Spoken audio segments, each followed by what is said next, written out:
Spain 2018, Part 24. Way of St. James, Melide, Arzúa. Not everything was grey on the 34th day of my pilgrimage on the Way of St. James.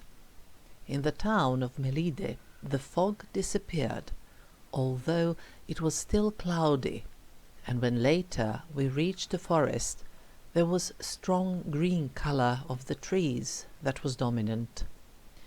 Francesco was in a particularly good mood, and most of the way he was singing.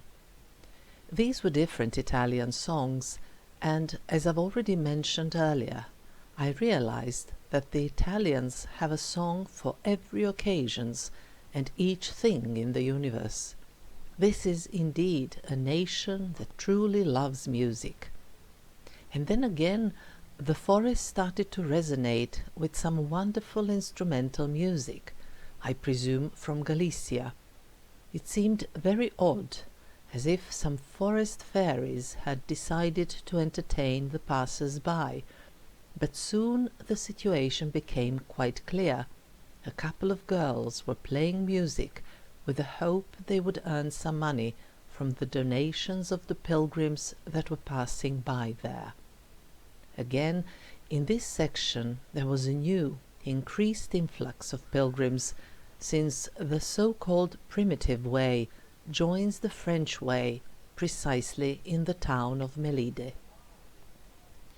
This music intermezzo was taking place right before a picturesque crossing over a stream, and immediately after the stream a young man was offering to put a very interesting type of a seal into the pilgrims' passports, using sealing wax to affix a thin red ribbon that had a tiny silvery foot on its end.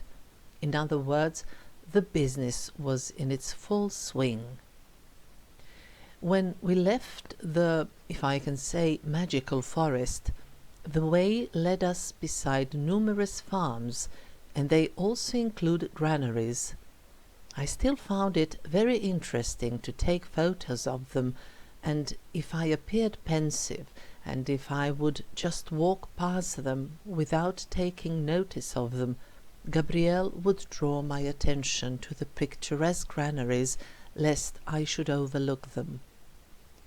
By taking photos of the granaries, I felt like the character of the National Geographic photographer played by Clint Eastwood in the film The Bridges of Madison County. I may have seemed as if I had never seen granaries before, but I actually had never paid any attention to them. A couple of months after my pilgrimage in Spain, when I went on a trip around Western Serbia, I saw that we also have similar granaries, but they certainly did not make the ones from Galicia any less picturesque and attractive. In between taking these photos, rage started occasionally to come up to the surface. Rage? Oh yes. Since my joy for the reappearance and the repossession of my backpack had faded away, now I was thinking about the events of the previous day and the disappearance, if I can call it that, of my luggage. I was furious at the transporter of the luggage who took my backpack by mistake.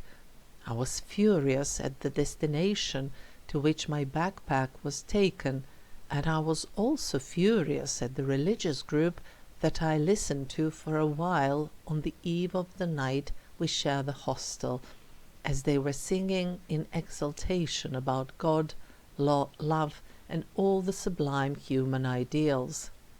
How could the transporter of the luggage pick up the backpack absolutely without looking at what he was taking? How could the transporter or some other hostel or albergue fail to notice a huge bright red backpack that was a surplus and that was not taken by anybody for hours? How was it possible that nobody looked at the envelope of a huge red backpack standing somewhere abandoned with all the data written on the envelope? And finally, how can the group sing about God and love when some people working directly for them caused suffering to another fellow being? Of course, it was clear to me that it was absolutely pointless to bother about something that had been resolved, and that nobody was actually, if I can say, guilty there, least of all the religious group. Nobody did anything to me on purpose. But rage is not a rational category, and I simply let it wander around my organism for a while. I had no strength or surplus energy to fight anything, including even my own rage. Because of the lack of rest the previous night, my right leg, or rather the front tendon on its ankle, started to hurt a lot, and that was a serious and a growing problem. The rage weakened with time anyway, until it disappeared completely. I was also thinking again about the lesson from The Way, number 9. It was published in Spain 2018, part 22, and about the essential question, should one give up, and if so, when? It is a major challenge and problem how to interpret certain obstacles we come across and how to act about them, and the resolving of this requires experience and wisdom and intuition or instinct. Are these just the challenges we need to overcome, something that makes our life's way more difficult, but also something about which we need to learn lessons and then just rise above it? Or are these the signs we need to stop, give up, and move into another direction?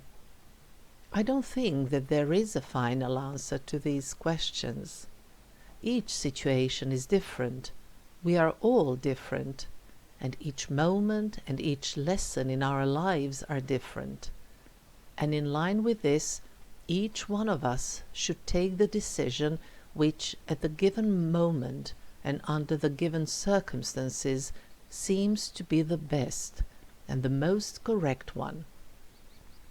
I actually think that this is more about that once we have taken a certain decision, no matter what it is or what its consequences are, we should accept it with peace, without guilty conscience, and without looking back and thinking, if only. Unless the taking of completely wrong decisions is the lesson we actually need to think about, learn about, and correct it. Here I'm both joking and not. The fact that all things have their good and bad sides, including also the decisions we take, soon got its validation on a much simpler case. I have already mentioned earlier 2 men who did the pilgrimage with a cart pulled by a donkey. Although they themselves walked, it still seemed as a huge advantage along the way that they had a donkey pulling the cart with all their things, and that they could spend the night wherever they felt like it. It was right in this section that we again walked more or less parallel with them, and this was happening precisely in the place where we all had to go a little bit uphill and then downhill. While going uphill, they had to help the donkey, because the latter could not pull the cart on its own along that slope, and when we got to the downhill section, they also had to help, lest the cart rush down and hurt the animal. As for the 3 of us, Francesco often treated us with his singing, as he was in a particularly good mood today. I guess because we were getting closer to Santiago and the end of the pilgrimage. Thus, when we got to village Ribadiso de Baixo, I went down to the bank of a small river in order to take a photo of the bridge. This one was probably also from the period of ancient Rome, as Francesco sang to me a beautiful Italian song while standing on the bridge. In addition to treating me to a beautiful song, he also took a photo of me, so now I have a memory of the moment from two sides. From there, we had just a little bit over 3 kilometers to Arzúa town, but even in this part we came across interesting granaries. And then we got to the final destination for the day. It turned out that we had booked the accommodation at an albergue that was located almost at the exit from the town, so very tired and with pain in my legs, I barely managed to drag myself to the place. The room was fine, and finally I could take a shower, wash my laundry, and put it out to dry early. Then I lay down in bed, wrote the text for the day, and posted it on Facebook so that my friends could read it. Still, since I felt particularly drained, I asked them not to cheer me on. During my pilgrimage, they often sent me messages of support, encouraging me to keep going and saying that the finish line was near. Although I was grateful to them on the one side because they followed me and wanted me to attain my goal, I was on the other side too tired of the way and everything that was happening to me to be able to respond to their messages with kindness, and I just felt worn out. Day 34. And what's next? Yesterday was quite a special day indeed. Although I could not post any photos, at some point I decided to publish my text anyway, more as a possible preparation for the concrete application of lesson number 9. Namely, yesterday afternoon my eyes were again full of tears, but this time I did cry, and from time to time quite audible sobs of desperation came out of me. My backpack did not arrive.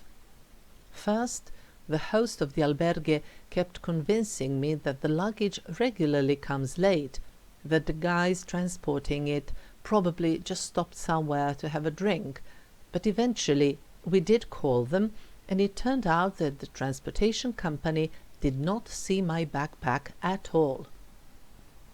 I started with an investigation, called the albergue in the previous town. It was not there either. I called the transportation company again, and no, they definitely did not see it. Then I called the civil guards. They first told me to go back to their office, but eventually they did send a patrol to come to see me. I explained it all to them, and they called the same people as I did, but then they also went back to the albergue to check there. And so I waited for them for a few hours. First I felt empty and dull, and then very sad, and that sadness simply would not go away. I have nothing valuable in the backpack. The backpack itself is of a very good brand, but it is old and has already started to lose its advantages. In Santiago, I even have 4.5 kilos of completely clean clothes, and that is only 3 days on foot away, and even much closer by coach. But still, I was very, very sad. No, I was lost. How much more do I have to endure? In an attempt to try to do anything, I looked at what it would cost me to buy a ticket back to Belgrade the day after reaching Santiago. The ticket would be very expensive. If there were panic, I would buy it, but I thought I could for less money spend a week in Spain until the day for which I already had the plane ticket. On the other hand, I always worry when I start rationalizing about money. Are these all the signs that I'm in a completely wrong place? What should I do? I had no idea. As I've said, I felt completely lost. Very strangely, though, I did not consider at all the possibility to go to Santiago by coach the following day and to stop walking. It would be a bit of a challenge to sleep in what I had walked in that day and then to walk again in the same clothes, but the next place where we would stay was a little bigger and had shops. I hoped I would be able to buy at least a toothbrush and toothpaste. Here both the hosts and some Americans offered me a few basic provisions, but I was so sad that I did not want to do anything, not even take a shower. I just sat bleakly in the bar, not knowing how to proceed. I only wanted my things, not because of any value of theirs or some sentimental attachment, but simply because they were mine. Just as I sometimes enjoy eating chocolate or just eating when I'm under stress, it also meant to me that my things were with me and that the misfortunes came to an end. They comforted me that the backpack was certainly not stolen, but rather misplaced somewhere, and yet nothing helped. I was utterly desolate and completely convinced I would never see it again. After I had sat at the hostel's bar for some 3 or 4 hours, I got up and went to the dormitory in order to see if the guys had some charger that would fit my computer, since mine was in the missing backpack. No, they did not have it. And just then came the host and told me my backpack had just been brought. I dashed to the bar, and there was my backpack with 2 civil guards next to it. I threw myself around the neck of one civil guard, thanking him. The younger one moved a little away, but he too had to get his share of hugging and thanking. It turned out that there was a large group at the albergue at which I had left my backpack, and when their transportation company came to collect their things, they also picked up my backpack. But I no longer cared about any of this. On the other hand, the stress was so big that I had my dinner with a feeling I had a huge stone in my stomach, and I also slept very poorly last night. This morning, when I got up, surprisingly, I found myself to be beautiful while looking at me in the mirror, which was actually the case for quite a number of days in the recent times, but on the inside I felt exhausted and with a very present strong sensation of huge level of tiredness of it all. Again we started to walk when it was completely dark, but nothing of this kind bothered me any longer. I just wondered, and what's next? To start with, it was rather foggy, as well as chilly, just as it was yesterday. There has been a threat of rain for a couple of days now, but there has been no rain today. Still, after the long day yesterday, the enormous stress, with no afternoon rest, poor sleep last night, and today's walking, the right front tendon started to hurt me more and more, and I was very tired.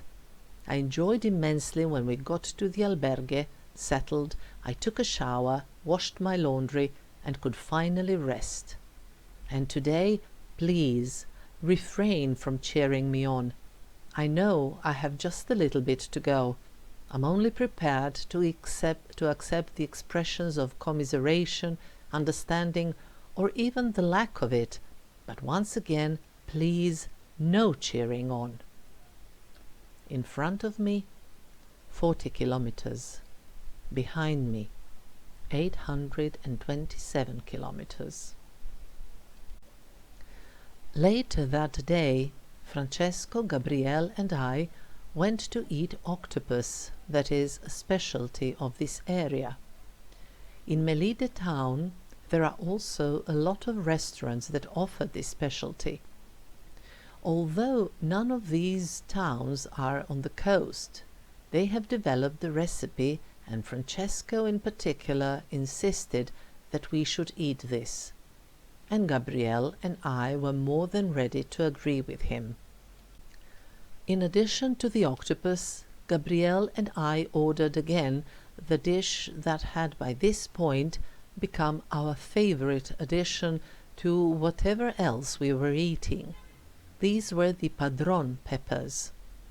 I first ate them on the Canary Islands years ago, and I like them so much that whenever I have an opportunity I order them. Still, I was very glad when the dinner was over. We went back to the albergue. I collected my dried laundry, prepared my things for the continuation of the walking the next day, and went to bed.